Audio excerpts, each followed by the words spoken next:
Thomas Sankara.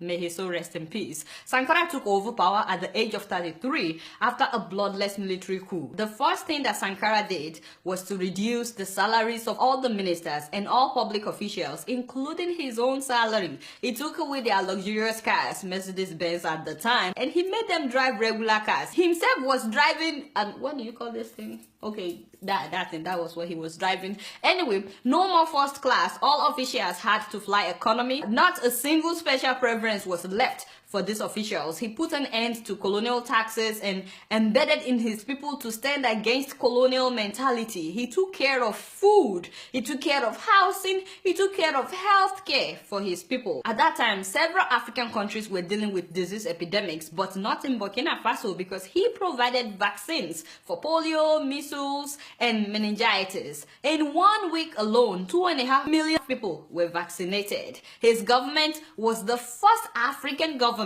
to publicly recognize the AIDS epidemic as a major threat to Africa. He was also one of the first head of states in the whole world to promote women's rights. Yes, the very first African leader to appoint women to major cabinet positions. Take a look. Ce qui veut dire que nous devons donner à chaque femme un emploi. Nous devons donner à chaque femme le moyen de gagner honnêtement et dignement sa vie. Yes, he stood against forced marriages, underage marriages, or even expelling women from school if they got pregnant. He was like, if you have to expel the girl, what about the boy that got her pregnant? I was like, God bless you, my brother. She didn't do it by herself now. Thank you, Daddy. He also instituted mass sporting activities. Everybody had to become active and participate in sports in order to keep fit and healthy. That was Sankara playing basketball, you know, people were riding bicycles, and he had a campaign then that healthy body and healthy mind would reduce diseases. He also took environmental issues very seriously and insisted that they plant 1 million trees in order to encourage reforestation. God knows that we need that right now in so many places in northern Nigeria. He also constructed vast roads and railways and connected all the major cities together. At that time, they didn't have much money in Burkina Faso, but instead of relying on foreign aid, he told everybody to take part, and people were so glad to take part in building the railways and the roads. He actually discouraged his people from relying and depending solely on foreign aid. He also insisted that Burkinabe produce their own goods, and everybody, including officials, had to patronize Burkinabe products. Yes, so clothes, food, everything, all made in Burkina Faso. They were producing their own food, wheat, and he facilitated good irrigation and fertilization programs. People started seeing made in Burkina Faso products just within 4 years that he was president. And in less than 4 years that he was in power, Burkina Faso, that used to be very poor, this same Burkina Faso became food self-sufficient. I'm telling you, it was a major revolution at that time. Corrupt officials were tried in court, and the funny thing was, no lawyer was allowed to represent them. So you had to prove yourself guilty or not guilty in front of everybody, and it was televised. So a lot of people were disgraced by this approach because they were not allowed to pay lawyers to represent or defend them. And he was only like 33, 34. Just imagine that. By the way, Burkina Faso was named the Republic of Upper Volta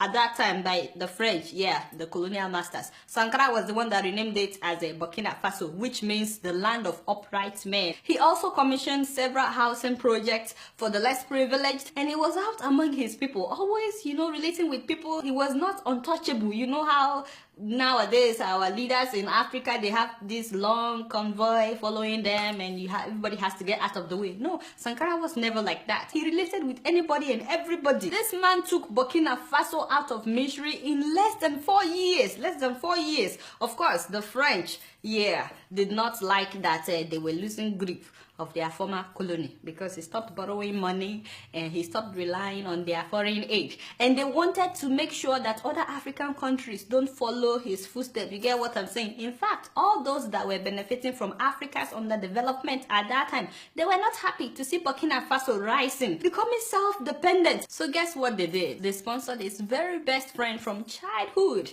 to overthrow him. I'm talking about Blaise Compaoré, the same man that has ruled Burkina Faso for the last 27 years. So on October 15th, 1987, Sankara was killed by Compaoré's armed men. How ironic that Blaise himself was overthrown in the month of October. Just imagine what a coincidence. Compaoré's men killed Sankara and 12 other officials with a shower of bullets that dismembered Sankara's body completely. So they hurried and buried him in an unmarked grave, you know, like a goat. There was no ceremony for Sankara's burial. They treated him like an animal. His wife and 2 children had to flee the country, and Akompore immediately reversed nearly all of Sankara's policies. He was never repentant, by the way. He actually pretended that he was not the one behind the whole thing. The only thing he said was that, well, Sankara had jeopardized foreign relations with former colonial masters in France. I was like, what?